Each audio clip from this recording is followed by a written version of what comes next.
The greatest game in the history of television will always be remembered for having such an active online fan base, but also at times a toxic one. We all saw the comments after last week's episode, "This isn't my Survivor, I am never watching again." Well, guess what? Those very same people that complained last week obviously tuned in this week and were all in for a treat, as this was one of the best pre-merge episodes of all time. I'm talking standing up and yelling at the TV level of quality Survivor. And although I thought last week's episode was still good, this episode right here should be the formula moving forward for how to make an excellent episode of television. It's got something for everyone with reward challenges, hero music, Nathan from Uwa Tribe, and turtles. Don't worry, we're gonna be breaking it all down in today's video. If you're a Survivor fan and new to this channel, then you have come to the right place, as this is the place where we discuss everything Survivor every single week. Careful for spoilers for everything during the episode if you haven't seen it yet, and I'll number all these things as we go through it to stay organized.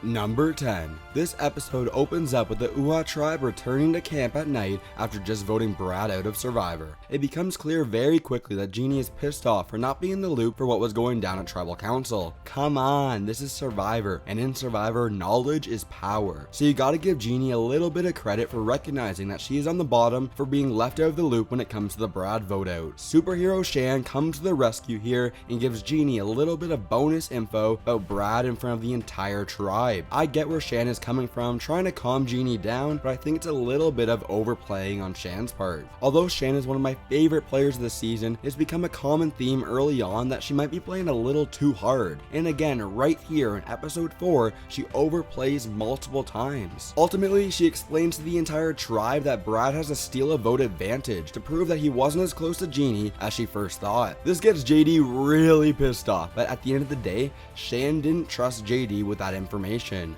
Fool me once, shame on me, and that's it. That's the end of it. You're not gonna fool me twice. Number 9. It puts a smile on my face when I saw we were getting the first reward challenge of the season. And come on, to celebrate reward challenges being back, drop a quick like on this video. The tribes that come in first were gonna win a Fijian expert for the day to teach the tribe about the land. It's really a small detail, but this really took me back to the old school Survivor days, and I love every second of it. And drum roll please, the tribe that comes in second place wins a big fish. Drop the 4 and leave the 1. This is a whole new game. When Jeff revealed the big fish, I felt like he couldn't keep a straight face for how funny the reward was just being a single fish. Did you know that there's someone on this season named Heather? Well, you learn something new every day. Heather was a disaster during this challenge, and it's great that the rest of the players came together to support her. However, I can't help but feel bad for all the past Survivor players that failed at the challenges and got a disaster edit and not the hero edit like Heather. At the end of the day, this was a great challenge filled with highlight real caliber moments.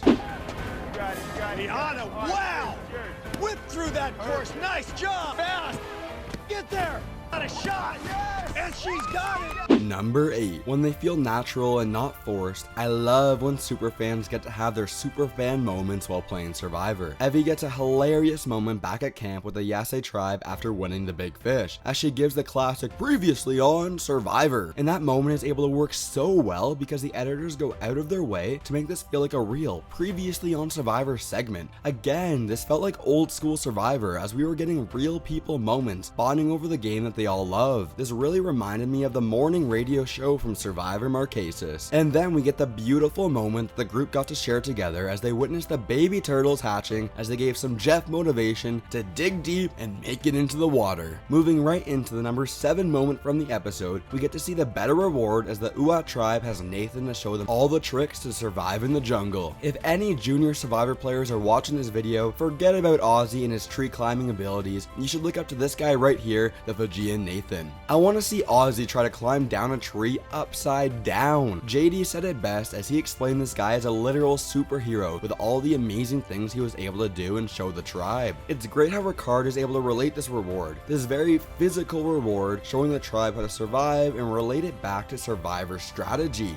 Jeannie is known to being the provider around camp and taking care of everything, but with Nathan providing the tribe with so much wisdom, it looks like Jeannie might not be useful anymore. Possible foreshadowing preparing for what's to come later at Tribal Council? Number 6. This episode really completes the set of giving us some insight of the rest of the characters that we have not been able to spend time with during the first 3 episodes. Obviously, during the reward challenge, we get introduced to Heather, and spending some time at the Luvu beach, we get back-to-back confessionals from Erika. Being Canadian, going into the season, I was so excited to watch Erika play Survivor, and it was a breath of fresh air to have her appear on my TV right here. We first see her explaining how this is day 8 of Survivor, and her tribe hasn't gone to a single tribal council. This isn't what she signed up for, and she gets a pretty severe case of big move-itis. She goes right up to Deshawn about wanting to blindside Sydney. Okay, Erika. You might not be getting the best edit here, as you're made to look like a fool, but just like how any publicity is good publicity, any screen time on Survivor should be seen as good screen time. The number 5 moment from the episode is the very next scene as Deshawn goes right to Sydney, exposing Erika's entire plan. Without much screen time, it is hard to see who is with who on the Luvu tribe, but this episode makes it pretty clear that there is an alliance forming between Deshawn, Sydney, and Danny, as they discuss the possibility of throwing the immunity challenge. We haven't seen much from Danny since the premiere episode, but Danny is awesome. Actually, the entire Luvu tribe is awesome, and I can't wait until we get to spend more time with them. Sydney gives such over-the-top confessionals that are amazing, if she's not taking herself too seriously. There's no way she's being serious, right? I mean, if she's being 100% serious, then I don't like her, but the joking around attitude is hilarious. I think they just hate me.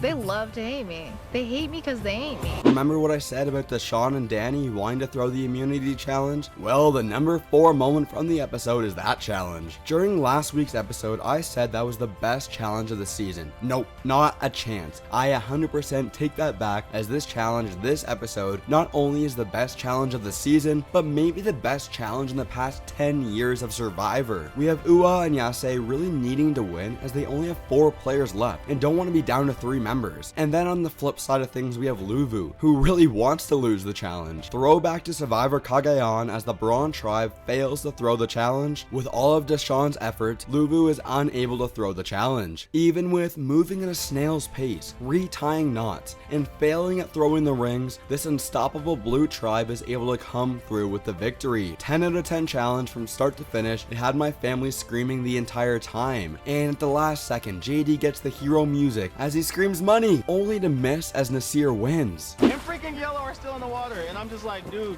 what can you guys do right? Like, even when I'm trying to throw the challenge, you guys still can't win. Number 3. Shan goes from superhero into super villain assassin. Remember what I said at the start of this video about Shan overplaying? I get it that everything's working out for her right now, but she's walking a very dangerous line, and I'm worried it's gonna catch up to her. Ultimately, Shan realizes that if JD works with Genie and uses his extra vote, then he could blindside Shan and vote either her or Ricard out of the game. She's able to convince JD to give his advantage to her for the 2nd time in a row. JD, you said you weren't gonna do this. He doesn't want to come off like a Survivor dummy, but my guy, you just turned into a Survivor dummy. As all this is going down, we get Shan humming her sneaky music into Tribal Council. Number 2. We get to see the Repulse puzzle appear at the start of Tribal Council. Here's a better shot for you guys that want to see what it looks like, and the answer to the puzzle is ready for Tribal. Number 1. The Tribal Council. Is it gonna be Genie or is it gonna be JD? Jeff makes sure to remind all of us watching at home that playing Survivor is so much harder than you might think. I just submitted my Survivor audition tape, so I'm hoping I'll get to discover what it feels like very soon. Throughout the entire Tribal, I was hoping Genie was gonna be going home, but I could start to see that JD going home was the smarter move. Shan would be able to keep the advantage. JD is not that good at challenges, and if they lose again, Ricard and Shan can easily team up and vote Genie out. Ultimately, JD doesn't play the Survivor game that he grew up imagining that he would, as he goes home wanting more.